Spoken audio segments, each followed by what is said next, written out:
Assalamu alaikum wa rahmatullah. You all have this.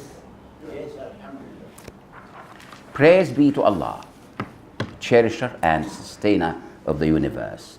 He perfected our faith for us, completed His favor upon us, and chose Islam for us as our religion. Praise be to Allah. We seek His help, ask for His forgiveness, and repent to Him.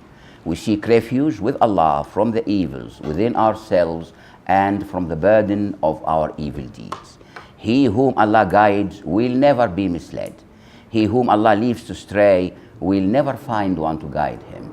I bear witness that there is no deity worthy of worship except Allah. Glory is His, alone, having no partners. And that Prophet Muhammad, may the peace and blessings of Allah be upon him, is His servant and messenger, who was sent by Allah as a witness, a bearer of glad tidings, a warner calling unto Allah by His leave, and a guiding light. May the peace and blessings of Allah be upon him, his household, his companions, and all those who follow his guidance until the day of judgment. Subject of today's talk is interesting and important. I don't smoke, by the way, just cough.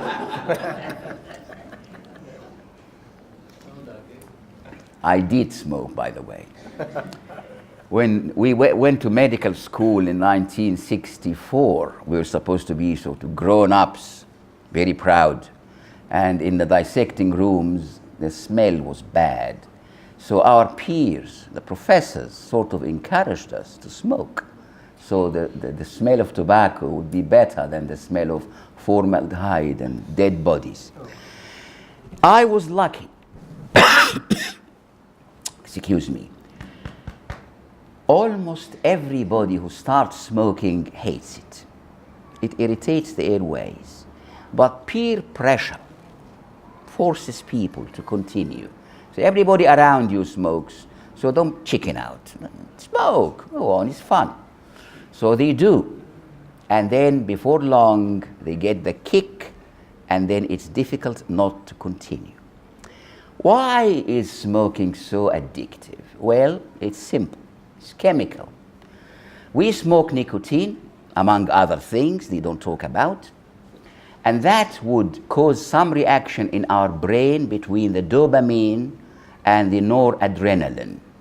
And that is a very pleasant feeling. So you feel sort of relaxed, euphoric, happy. So when you enter into an argument, you say, let us light up, have a smoke. So you sort of relax. But before long, you become addicted and you need to smoke more, to inhale more nicotine to get the effect, like alcohol. And then before you know it, you are an addict. History of smoking is very interesting. It's an American habit, sadly. Not the current Americans, nor the indigenous American people, the Red Indians. Christopher Columbus, when he discovered America 1400 something, he found that the Native Americans smoked. Tobacco was growing wildly, and they smoked the leaves themselves. They prepared tobacco from the leaves, and he brought that to Europe, and it took off big time. So before long, 1500 something, tobacco was cultivated in Europe, in Santo Domingo, apparently. By 1600, it was brought to England. By 1700 something, it has become widespread, and the tobacco industry became developed. But the harm of smoking was not discovered. Early Christians were not happy with the smoking. They thought something, the devil thing. People inhale something and smoke comes out of them. It's very unsightly. So they didn't like it. But scientifically speaking, it was 1602 when there was an English author published an essay titled Work of Chimney Sweepers. Chimney sweepers are like smokers, if you like. They climb into chimneys and they inhale the soot and they get diseases. And the smokers developed similar diseases. Now, the sad thing about tobacco and cigarette smoking is the ingredients, the impurities, the carcinogenic substances. I need to drink. Again, I don't smoke. This is embarrassing but fun.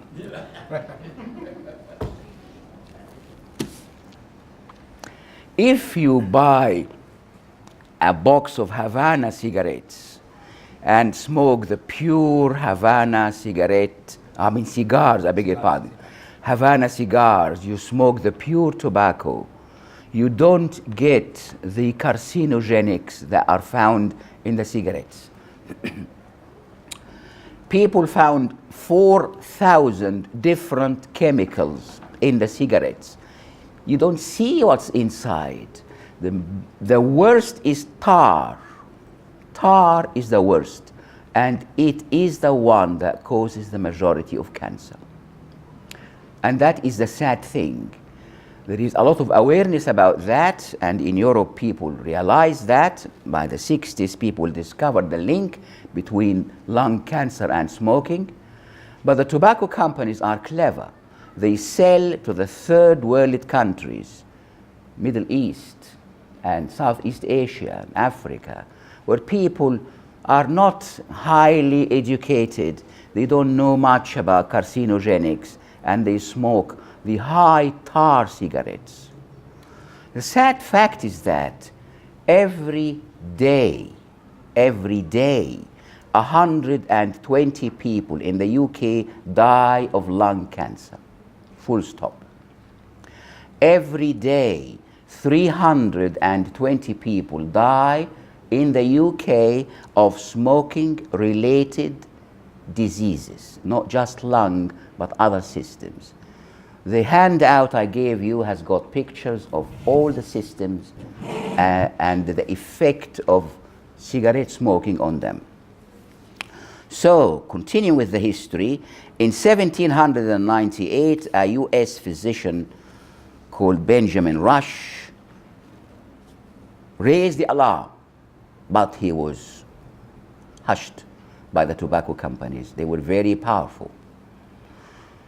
And by 1920, people linked tobacco smoking and cancer.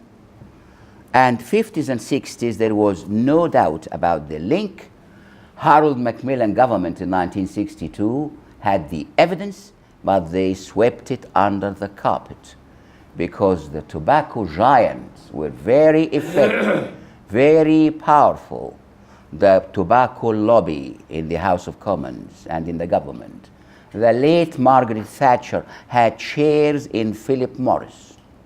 It was very difficult. Even Tony Blair, he came to power when?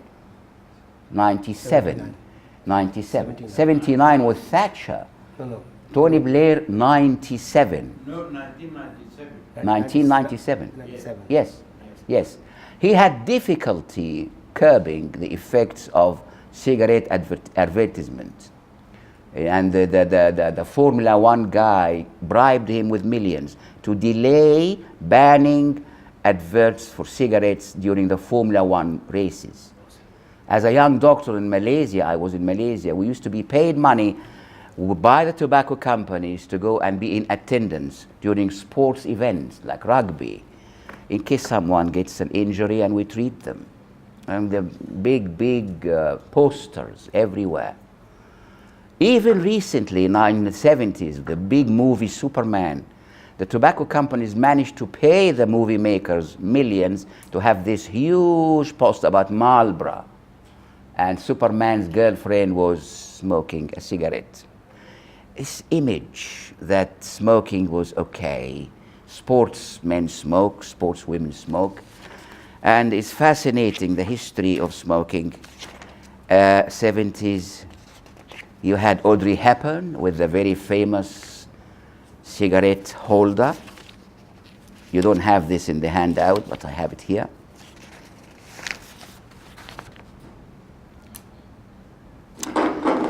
Sorry. The Lucky Strike cigarettes were very famous, and women were encouraged to smoke them to stay slim. which they did, because Well, smoking there you go. takes away the appetite, you see. To have a slim figure, you smoke. You want to have a Mars bar, it's better to smoke a cigarette and not put on weight. The first woman ever to cross the Atlantic in an aeroplane was used to advertise for cigarettes. She had Lucky Strike cigarettes in her bag on the aeroplane.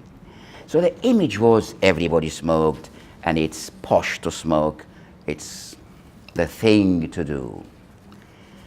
Now, tobacco companies have to replace those people who die every year as a result of smoking-related lung or other system disease. So they become very clever. So they have to push hard. I remember so many people as my patients who had lung cancer. The two that are really memorable is a 19-year-old girl from Glasgow. Sadly, any Scottish people here, in Glasgow they smoke at the age of 5 or 6. They give their kids treats, give them cigarettes. And that lovely girl, age 19, had lung cancer. And as a young doctor, I was giving her chemotherapy. In those days, we didn't have the multidisciplinary meeting groups. We chest doctors gave chemotherapy, so we wear goggles and masks and give. It didn't work really, and they all died. She was the youngest. The oldest of my patients was a 92-year-old. And he was an agent for a tobacco company, Philip Morris, nonetheless. And he was very arrogant. No, no, no, he said. Very posh, very English. Smoking doesn't cause lung cancer, Dr. Abdallah. You can't say it's 100%. He's right. Nothing is 100%. Okay. 70% of people get. 40% get lung cancer. 90% get emphysema, but nothing is 100%. Sadly, he ended up getting lung cancer, and it was an awful type of lung cancer. We divide the subtypes of lung cancer into different types according to the cells. There is the squamous cell, which is the one smoking is responsible for. There is the adenocarcinoma, which is sadly not related to smoking, and the tobacco companies use that as an evidence. There you are, they got adenocarcinoma of the lung and they never smoked. Well, we don't know why. I mean, we don't know what causes cancer. And the awful one is the small cell, which is terrible. Usually they live for 3-4 months. He had the worst type, this 92-year-old man, spindle cells, terrible. And he had it in the top of his lung, and it was extremely painful. Bad death. Sadly, because not everybody who smokes gets lung cancer, some people get cocky about it. It happens to them, not me. The chief consultant in the Glasgow Royal Infirmary, where I worked as a young doctor in Glasgow, was a chimney smoker, a chest doctor. And he used to smoke. And he used to say to me, Said, if you reach the age of 55 and you don't get emphysema, you will never get emphysema. He's right. But how do you know that you will be lucky to smoke and reach the age of 55 and not get emphysema? He retired in 1981. 10 years later, he died of a stroke, and smoking causes strokes. It clogs the arteries in the brain and clogs the arteries in the heart. It causes heart attacks. It causes strokes. Poor thing. So, what does smoking do? It's slow death, full stop. It is suicide, but a very slow suicide. But sadly, people do not listen. I've been talking about this for almost 25 years. I remember the first time was 1990, 92, on the NBC television in Arabic. And they argue with me, the presenters. But you know, it calms the nerves. It takes away the stress. And yeah, I tell them, yes, it does, at a price. Nowadays, you pay £10 for a packet of cigarettes because it's a Russian roulette. You know the Russian roulette game? You have a pistol with 8 compartments and you put 1 bullet. So you hold it to your head, perish the thought, and you fire. If you were lucky, you escape. You get the empty hole. Next one fires, empty. But one will get the real thing. And it's amazing, everybody thinks it's not going to be him or her. If you tell 1 in 8 smokers gets lung cancer, full stop. Fact. If you tell 8 people crossing the road that definitely one of them will be struck down by a car, they all will not cross the road for fear of being stricken by the car. But you tell 8 people who smoke that one of them will get lung cancer, everybody thinks it's not me. It will not happen. Now the handout. The writing is a bit small, so I got myself lens. But I'm old, and my eyesight is not good. Now, top left corner, the danger of smoking on, we all know about. You all got that. Mouth, throat, lips, nose, lungs. What does it do to the lungs? It destroys lung tissue. Lungs are made of tubes and air sacs. The tubes take the oxygen down to the air sacs. The air sacs are surrounded by blood vessels, and the blood vessels take the oxygen from the tubes and deliver it to the blood, and take the carbon dioxide back from the blood to the airways, so we exhale. We inhale, we get the oxygen. We exhale, we get rid of the carbon dioxide. These air sacs are destroyed by the impurities in the cigarette, mainly tar, but there are many other substances. And it does not regenerate, not like the liver. Liver gets damaged, it can regenerate itself. Lungs do not. So they end up with destroyed air sacs. The lungs enlarge to make up for the lost ability to get oxygen. And that's the word emphysema. It means in Greek, big lungs. Big lungs. And I always try and frighten young people who smoke. I tell them to experience, to feel what it's like to end up with emphysema, which is very simple. Take a deep breath and hold it. And hold it, don't breathe out. Then try and breathe in and out on top while holding your breath. Try. You can't. You can't breathe in and out while holding your breath. That is exactly what people with emphysema feel 24 hours a day. That's emphysema. It's a death sentence. But they don't die instantly. They die after suffering awful quality of life for years.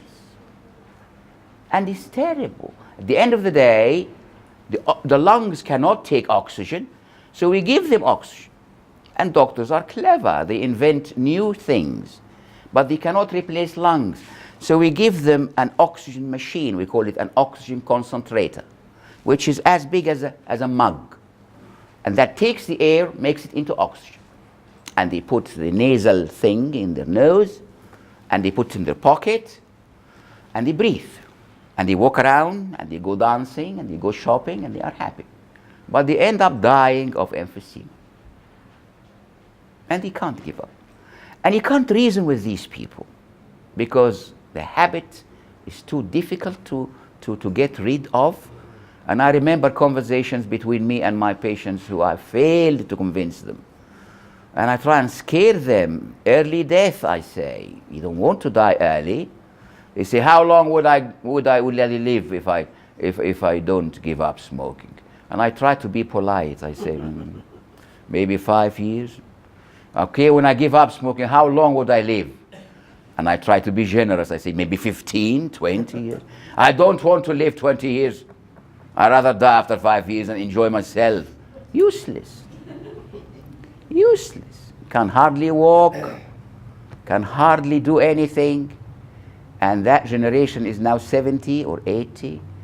And sadly, the wives look after them. If I were a woman, I would leave him.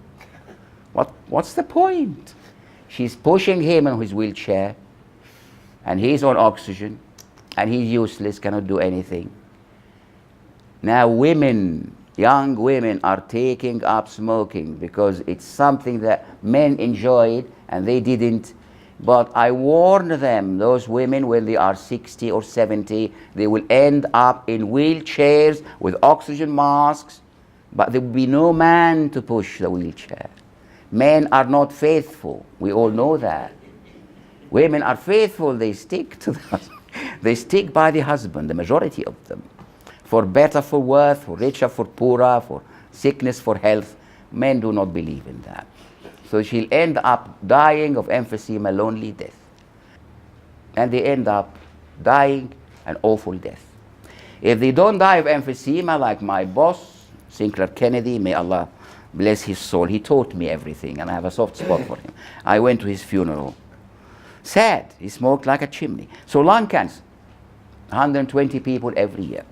Breast cancer is the second killer in women, but now is becoming the first killer because breast now is being treated. They've discovered new ways of treating breast cancer, genetic therapy and things. So lung cancer became the top killer in women as well as in men.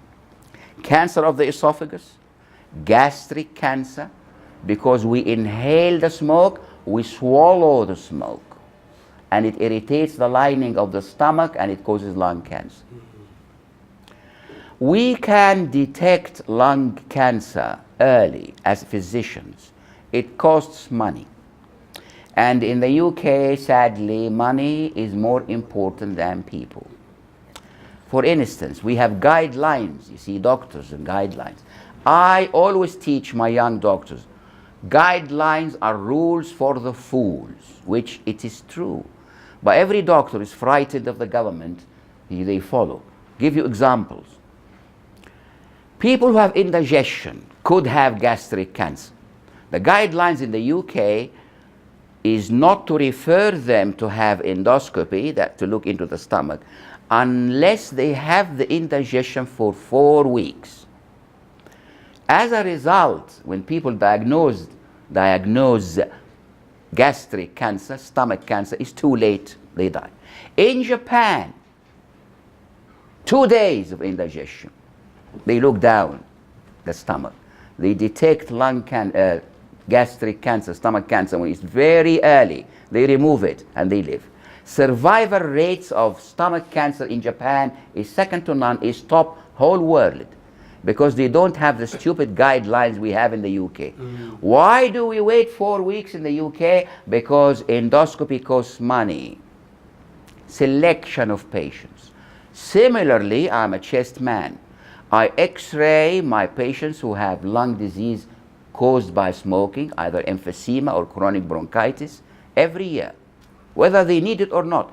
If I can see the cancer when it's 1 millimeter, 2 millimeters, actually the ordinary x-ray shows it when it's 5 millimeters. But it could be there and I don't see it. And sadly, I have patients. I had a lecturer in the university, Imperial College, and I managed to get him to quit. 7 years on, I still see him every year. He comes, I x-ray him. Sadly, there is a spot. And we together go back and get the x-ray of the previous year, and we together could see something like a pinhead that we all missed, because the lung is full of lung markings. If you take an x-ray of the lung, it's not empty space. So that pinhead, you wouldn't see it, neither me, nor the radiologist, nor everybody. But if we do CT scans of the thorax every year for people who smoke, we will see lung cancer when it is so small and remove it and save lives. Why don't we do CT scans every year? Money. Guidelines. In America they do it. If one is rich, yes, you can get away with it. You smoke and you have a CT scan every year. And I suppose you can see the cancer when it is so small and get rid of it. But you may be unlucky and get the small cell. The small cell, when it's a microscopic shadow, it still spreads everywhere. So you can't win. So the answer is to stop smoking. Now people vary. Some people have willpower. I talk to them, give them the lecture, tell them to hold their breath and see if they can breathe in and out on top. I scare them, they crumble the packet of cigarette, put in the dustbin, leave my consulting room, never go back. Cold turkey for 3 weeks, 6 weeks, doesn't matter. They are all right. Some people it's very difficult. We have the nicotine patch, 20% success. We have the gum, 20% success. Now we are so lucky. We have the vaping, and it's being glamorized now. The movie stars now are starting to vape. And vaping does not, repeat, does not cause lung cancer. If all the children take up the habit of vaping, here is Leonardo DiCaprio vaping away. People will not die of lung cancer. It's not been tested for a long time. We don't know the long-term effects, but definitely, it does not cause lung cancer. The pure nicotine does not cause lung cancer. There is hypnotherapy. And if you know the right hypnotherapist, the success rate is 80 to 85%. In Harley Street, some people are so clever, they will give you your money back. You leave the consulting room after hypnotherapy and quit and never see a cigarette again. They make you feel that this cigarette is so filthy. You know, hypnotherapists, we see their shows on television. They give you an onion and they say, this is an apple. Start munching the apple, and you think it's an apple. And you munch the apple, live apple, and you wonder, oh yes, are you enjoying your apple? Yes, it's a lovely apple. It's great. It's golden delicious. Yes, it's golden delicious. So the hypnotherapist will make people think that cigarette is so filthy. It's as if they are eating something vile, and they quit. But some people, sadly, I have quite a few, they can't. And I sometimes despair. But fortunately, I listen to them. I had a lady who is half Irish, she's Irish, and she married an Indian guy called Patel. She really makes me laugh. She comes every year and says, please, Dr. Abdallah, I want a CT scan. Now the radiation and whatnot, but I have a soft spot for patients. And I know that CT scans would show the early cancer. All right, Mrs. Patel. And she tells me funny stories. When she's waiting in the waiting room, and the nurse comes and calls the name. And she says, Mrs. Patel. She's an Irish lady and she's smart. She stands up. No. I'm looking for Mrs. Patel. She gets a kick. She thinks Patel is Indian. She tells her off. Now I'm married to a Patel. Anyway, that lady is lucky. Once she asked me for a CT scan 2 years ago, and I repeated the scan. She had a scan the previous year, but never mind. If people ask, listen to them. It's a good thing for doctors to listen to patients. Never dismiss patients. They come to you with the silliest remark. I Googled and I think I have such. The good doctor would say, okay, let's find out. Anyway, send me for a CT scan. Fortunately, in the Brompton, we have the facilities. Money is no object. If you want a CT scan at St. George's or St. Mary's, you have a waiting list of 8 weeks. But I'm sitting in my consulting room and Mrs. Patel asks me for a CT scan. All I do is lift the phone and speak to the radiographer in the CT scan room. And I say, Sally, can I send you a patient? Oh, Dr. Abdallah, all right, since it's you, make sure she has the form with her. You have to write a request form. As it happened, Mrs. Patel had a funny shadow. Did not look like cancer. Now in Brompton, we have experts. We have 5 radiologists, some of them professors. And I believe myself that we physicians could read the X-ray better than the radiologists, but that's being conceited. Because we chest doctors see nothing but chest X-rays. Radiologists see chest, tummy, legs, skulls, barium, you name it. Anyway, that shadow was funny. And again in the Brompton, I have, at the other end of the phone, I have a consultant, a professor of radiology. What do you think? He said, send her to the surgeons. I don't like it. It could be cancer. And I go, it doesn't look like cancer. He said, well, it's up to you. So I phone another radiologist. He says, well, bring her back in 3 months' time and let's repeat the scan and see how it looks like. And that's a mistake. I don't like it. I follow the first one. I send her to the surgeon. We have a great surgeon in Brompton called Simon Jordan. Simon, could you please see her? He sees her within the week. He takes a biopsy. Medicine has advanced so much. Just open a thing like a keyhole. It was cancer. So the other professor of radiology would have been shamed up.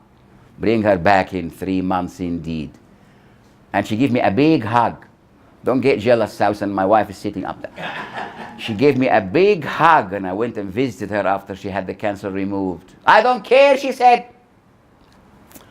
Yes, some people are lucky. She was lucky. But luck can run out. I had a patient who had cancer on one side.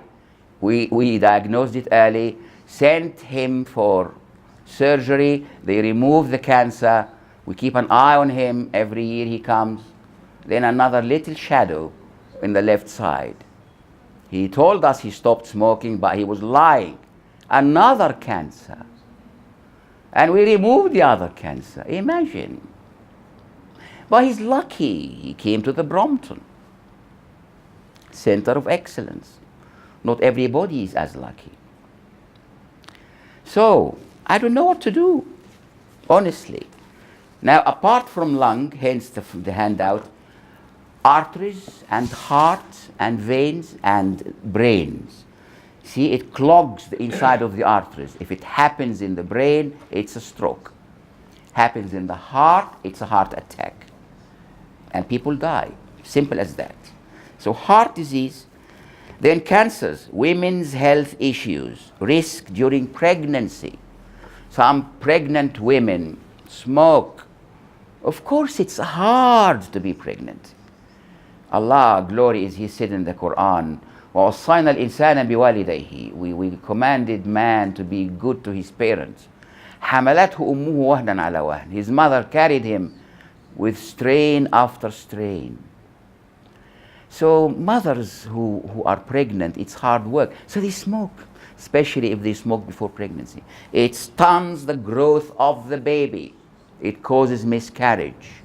And there is high incidence of asthma in babies delivered to women who smoked during pregnancy.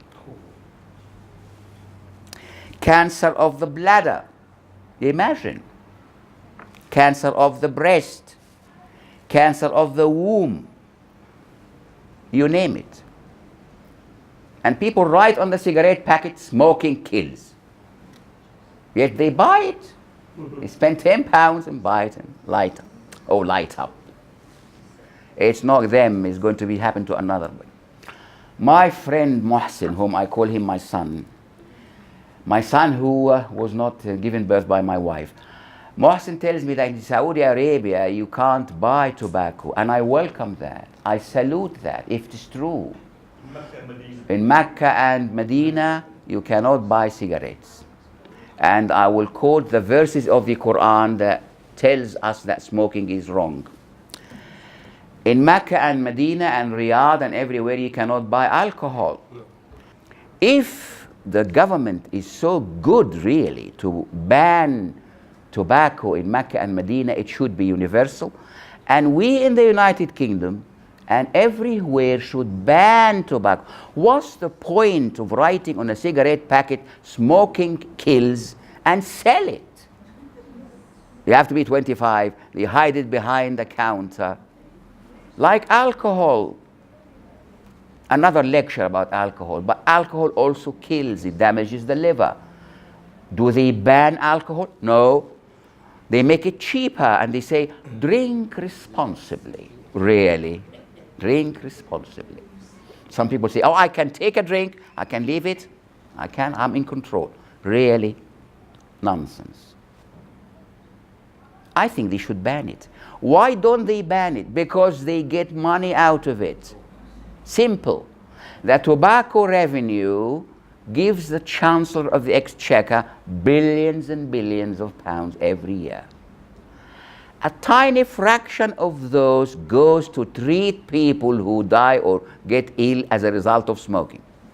So it is cost effective. Smoke, get ill, will treat you, but will get the revenue. Similarly with the alcohol revenue.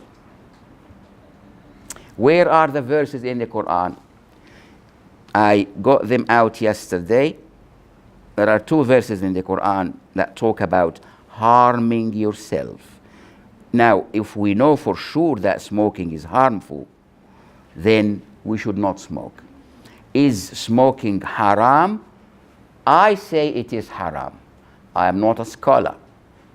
But if I am speaking the truth, my words should carry weight like a scholar. The Quran was revealed 1400 years ago, before tobacco was known, at least in our world, at least in Arabia. There is no mention of tobacco in the Quran. But listen to this, verse 2, Surah Al-Baqarah, chapter 2, verse 195.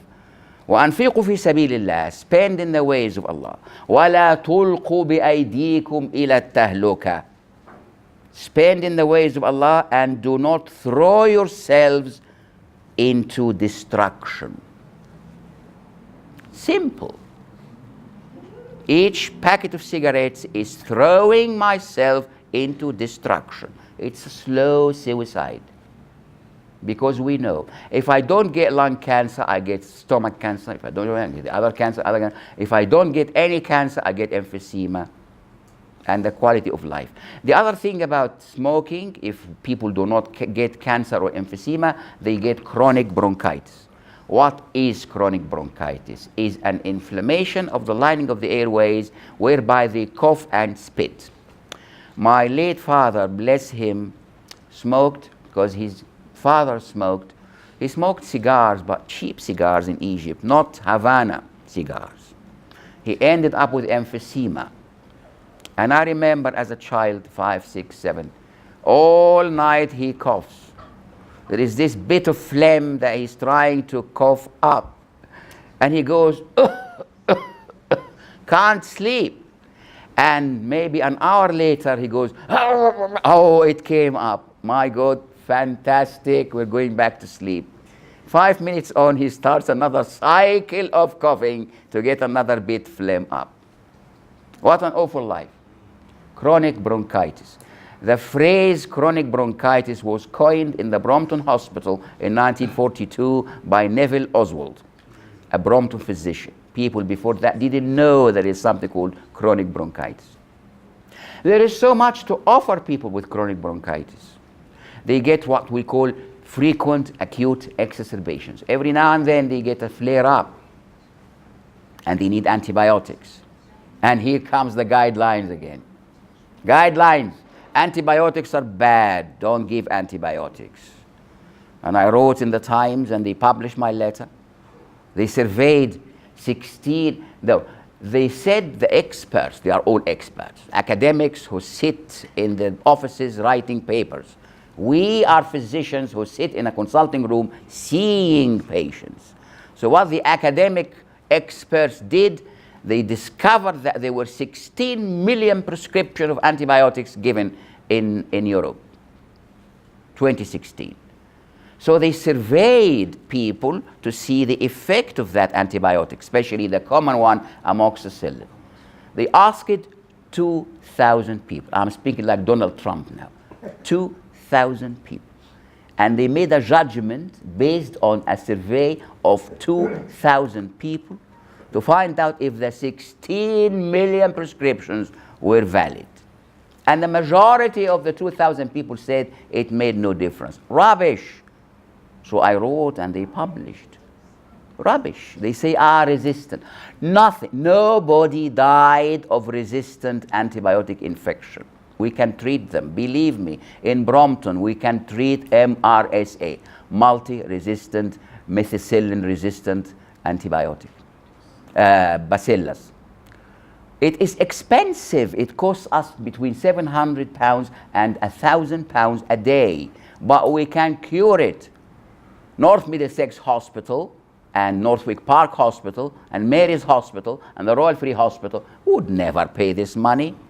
They don't tell people we will not pay this money. They say it's a bug, it's a super bug. So don't give antibiotics, otherwise people will develop resistance and have infections caused by super bugs that there is no treatment for. There is treatment for. I treated people with MRSA. You send the phlegm to the lab. Lab is very sophisticated. They get you the sensitivity. Resistant to 20 different antibiotics, but sensitive to one. We get that one. Yes. £1,000 a day, it doesn't matter. How much money do you put on life? Life is precious. So nowadays, if a baby or a toddler is crying all night long, didn't sleep, coughing, take him to the casualty, the accident emergency.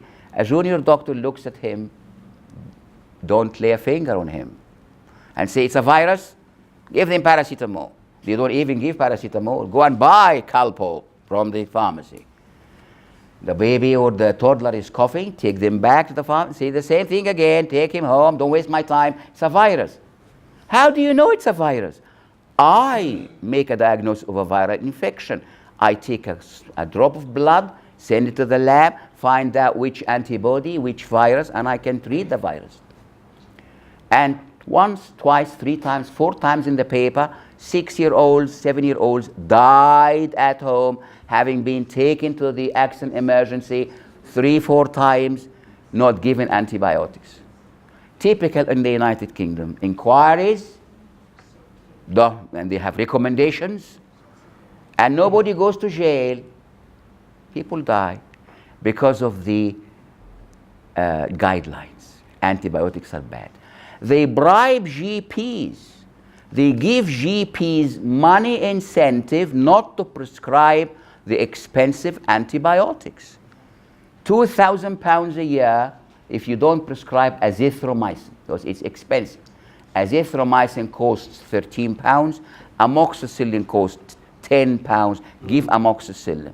If it doesn't work, so what?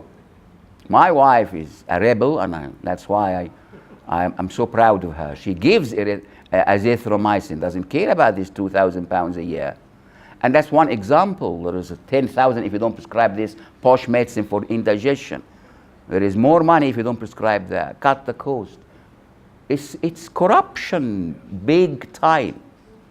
My patients with chronic bronchitis, I go back to the chronic bronchitis and cancer and the smoking. I don't wait for them to develop an infection. I give them an expensive course once a month called moxifloxacin, so many of them. Moxifloxacin, 5 tablets, 1 tablet a day for 5 days, every month, whether or not they are coughing badly. They never have an acute infection. People who fly. Flying in an aeroplane is hazardous. You are inhaling other people's breath, recycled air. So if someone's sitting in the far back and coughing up bugs, you get it. So my patients who fly never get anything because I give them azithromycin. 3 days of azithromycin, the day before the flight, the day of the flight, the day after the flight. And they repeat the same thing on the way back. Go to your doctor if you are flying and ask for azithromycin. They will tell you, oh, no, we are not allowed to prescribe azithromycin. Liars, liars. Doctors are very powerful people. Nobody controls them except their conscience. They get away with murder because some of them, I'm sorry to say, are crooked. You go to the doctor and say, can you refer me to Dr. Abdallah in Brompton Hospital? He's a good doctor and I want to see him. My asthma is bad. They say, no, we are not allowed to refer to Brompton. It's a tertiary referral hospital. We send you to Mary's. Liars. They can refer. So you got to be firm with your doctor. Say, I'm sorry, there is something called patient's choice. And I choose to be referred. Don't shout. Don't hit the doctor. Just politely insist. I hear you, doctor, but could you please refer me to the Brompton? They'll get fed up with you, they will refer you to the Brompton. GPs are very powerful. If they don't refer patients to the hospitals, we hospital doctors will starve. Because if we don't see patients, we close the hospitals. See how powerful the GPs are. So, ignore this guidelines. Guidelines are rules for the foods. I wish the day will come when we will scan everybody who smokes to detect cancer early, when we can do an endoscopy for everybody who has indigestion even for a few days to detect cancer stomach early. We can prevent cancer. Now I started reading and I forgot. We came to the conclusion that وَلَا تُلْقُوا بِأَيْدِيكُمْ إِلَى التَّهْلُكَةِ, chapter 2, verse 193. Don't throw yourselves into destruction. Smoking is haram. Take it from me. I don't care about scholars, with the respect. The other verse, it says, وَلَا تَقْتُلُوا أَنفُسَكُمْ إِنَّ اللَّهَ كَانَ بِكُمْ رَحِيمًا. Chapter 4, Surah Al-Ma'idah, no, Surah Al-Nisa, women, chapter 4, verse 29. وَلَا تَقْتُلُوا أَنفُسَكُمْ إِنَّ اللَّهَ كَانَ بِكُمْ رَحِيمًا. Don't kill yourselves, for Allah is ever so merciful to you. If you smoke, you are killing yourself slowly. I've been to Mecca a few times. Thank God my wife is a saint. She goes every year for the last 20 years. I went with her only 9 times. I met Anwar the last time we were together. And I sit there and I speak my mind. And I don't care about those so-called scholars. Because scholars will tell me that smoking is not haram. Nothing in the Quran to say smoking is haram. I say with respect, I don't agree with you. You don't need to be a scholar to interpret Allah's message correctly. وَلَا تَقْتُلُوا أَنفُسَكُمْ means don't kill yourselves. If you take a cigarette, you are killing yourself. That's suicide, that's haram. There are so many scholars who say many things, and I like was different from our subject. Like we had somebody from Kuwait and who spoke. He said, marrying another woman, there is nothing in the Quran to say that a man should take the permission of the first wife. Yes, there is no verse in the Quran that prevents man from taking another wife. But is it right? You're married to somebody for 20, 30, 40 years, and the cheek, the cowardice, you don't tell her, and you go and marry another one. And there are lots of scholars, even Egyptian scholars, Al-Azhar. Yes, it is his right. Tell her. Well, it happened to Muhammad. For some reason, Ali, may Allah be pleased with him, wanted to marry another girl. Fatima wasn't happy. Ali wanted to marry another girl. There is more to the story because the other girl was related to someone who was an enemy of Muhammad at some stage. But that's not the point. The point is Fatima did not want a second wife. The Quran does not say don't marry a second one.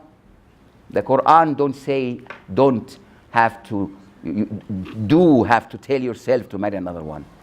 But common sense. What did the Prophet do? He climbed the pulpit and he declared, Fatima is my daughter, he said. And what hurts her hurts me. And came down. Ali got the message. Simple. Common sense. Do I have more time? I got 5 minutes. What shall I say in 5 minutes? Anything you like. Anything I like. We should end up on a funny note or a happy note. There is nothing happy about smoking, to be honest. Nothing happens. I think they should ban smoking. They should ban tobacco. Muslim countries, especially Muslim countries worldwide, should ban tobacco, should ban alcohol, should ban gambling. And I'm so ashamed of Egypt. Yeah, let's end with this funny story about Sharm el-Sheikh and a big rich Saudi man who went to gamble. It is so shameful that we have casinos in Sharm el-Sheikh, and we, the royal we in Al-Azhar, we teach the whole world Islam. And Allah say, إِنَّمَا الْخَمْرُ وَالْمَيْسِرُ وَالْأَنصَابُ وَالْأَزْلَامُ رِكْسٌ مِّنْ عَمَلِ الشَّيْطَانِ فَاجْتَنِبُوهُ. Drinking, gambling, associating things with God, glory is His, is filth of Satan's doing, and don't do it. Yet we allow people to gamble. Let's end by interviewing a celebrity who smoked, who had the wisdom of giving up smoking, and he is very happy. He is no less than the director of photography, Mohsen. Mohsen, tell us, how long did you smoke for? Take the mic and don't be shy. Putting me on the spot, Dr. Said. Putting him on the spot. I'm going to get out of the cameras. How long did Mohsen smoke? Yeah, Mohsen, how long did you smoke? I smoked for about 20 years. He just smoked over for 20. 20 years. Yeah. Speak up. Come and sit. Come and speak in the mic. Don't be shy. Don't be shy, come. Please, we want Mohsen. We want Mohsen. We want Mohsen. Yay! Sit down, Mohsen. Come and tell us. When I go to Islam channel, they ask me to bring a patient with me, and I always choose a celebrity patient because it's really very effective to see someone in flesh who had the experience. The microphone. Mic is there, Mohsen. How long did you smoke for, Mohsen? Go closer. Yeah, I smoked for about 20 years. And what made you start smoking? Just as a child, I was just under peer pressure to smoke. So started smoking at the age, I think it was about more than 20 years. So about 16 years old I was when I started smoking. What did smoking do to you to make you think of quitting? To be honest with you, I enjoyed it. That's honest. You know what you mentioned about the adrenaline and the Yes, euphoria? the buzz. Yes. That was like the nail on the head. That's exactly how it was. But Yes. Then what happened? it did have its detrimental effect, which was that I ended up with an adrenaline condition which the doctors couldn't quite diagnose. They didn't know what was causing it. And they never attributed it to smoking. So, and that wasn't enough to get me to stop smoking. What actually got me to stop smoking? I mean, there were many reasons, contributory reasons, but none of them were really, even combined, they weren't enough to get me to stop smoking. How I stopped smoking was actually quite an amazing little story. One day I realized I can't serve two masters. I can't be a slave to two. One being Allah, one being the cigarettes. MashaAllah. And I realized that I could be committing a type of shirk, albeit the lesser one. I like the way of putting it. Very good. Go on then. Yeah, Okay, so- you're a slave to your cigarette. So what I did was I got the cigarettes, and I actually filmed myself doing this with my mobile phone. I took the whole pack of cigarettes and I crushed them up, and I threw them in the bin. Willpower. And I sent the video on WhatsApp to everybody, my parents, my friends, MashaAllah. everyone. So now if I get caught smoking, I look like an idiot. So yeah, that kind of helped. I think the first 3 days were the hardest, but they weren't as hard as I thought they would be. Then 3 weeks. Then after that, it was just plain sailing, I think. Exactly. What is the benefit you got after quitting smoking? Getting my taste buds back. But yeah, you tasting. I get emotional when I eat sometimes. I mean, You are. You know, I eat strawberries and I feel like a child again. Were you healthy when you smoked? Were you in the right weight? I was underweight, but I was still healthy because I'd done a lot of sports. Yeah. I was doing a lot of running, free running, parkour. But now that I wasn't like a 20-a-day smoker or anything. You know, I was like in between a social and habitual smoker. So Mohsen is lucky. Mohsen is lucky because he did not end up with emphysema. People end up with emphysema, they grow so thin. We call it emphysema cachexia. Cachexia means wasting. One of my celebrity patients was Mrs. Castle, the wife of Mr. Castle, the first one ever to have a heart transplant. And she was so thin. She can't breathe. People who have bad emphysema don't eat because if they eat and swallow, they get short of breath. Imagine when you eat, you swallow, you close your airways to swallow. It takes a few seconds. Those few seconds to swallow food deprive you of oxygen. So you can't eat. You become so thin. Now, how much weight did you gain? Tell us, don't be shy. Since you stopped smoking. in a year, I think about 22 kilos. 22 kilos. Alhamdulillah. There you are. Now, the good news is that Mohsen now is a charming man and he's looking for a wife. So if there is any young lady, he's a good catch, I tell you. Pity, my daughter is a bit old for him. But he's a very good catch. Thank you so much for listening. If you know somebody who smokes, yes, please, but very quickly. Yeah, thanks very much for staying for the valuable lecture. Bless. You mentioned about the cigarette, the effects and the e-cigarette. What do you think about the shisha, which is Shisha is bad because it's tobacco. They fool you by thinking they purify it through water. It's the same they put in cigarettes, is put on top of the shisha. I'm so sorry. Vape is safe. Now, sadly, women take shisha now. It's bad. Yes, quick. Yeah, Assalamu alaikum. I've heard Alaikum that salam. vaping is good for you. It doesn't give you cancer. Is that true to tell? Yes, vaping does not give you cancer. At the moment. At the moment, no, it does not give you cancer. But we don't know if it gives you something else. It will not be cancer. It would be some inflammatory lung disease. We haven't tried it long enough. Okay. What do I tell my husband to quit smoking? Because he's Tell him what you heard. No, he started because of stress. So he's only been smoking now a few months. Does he and pray? can't stop. Does he pray 5 times a day? Yeah, he's smoking illegal cigarettes. Like a showing. Show him that. Scare him. I put all the cigarette packs on the back of the front door, you know, to frighten him, you know, the deadly pictures. Didn't frighten him at all. Now Get he's him to smoking vape. more since I put the pictures on. Get him to vape. Vaping is safe. Abdullah. Tell him the 2 verses in the Quran. Don't kill yourselves, Allah is merciful to you. And don't throw yourselves into destruction. It's a sin. You've been talking about smokers. What about the passive smoking? Bad, another incentive. That is Women not who meant. smoke with children around, children get the very good question. Asthma.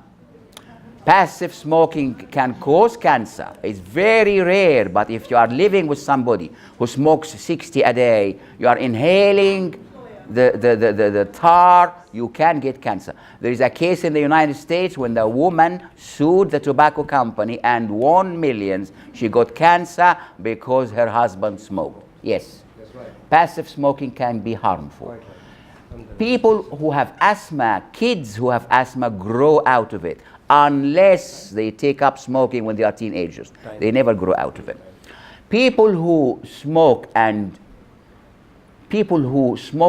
quit are more susceptible to what we call late onset asthma. They get asthma above the age of 60, which is sad because their lungs have been inflamed for so long. Let's have another lecture some other time. Thank you so much. Bless you.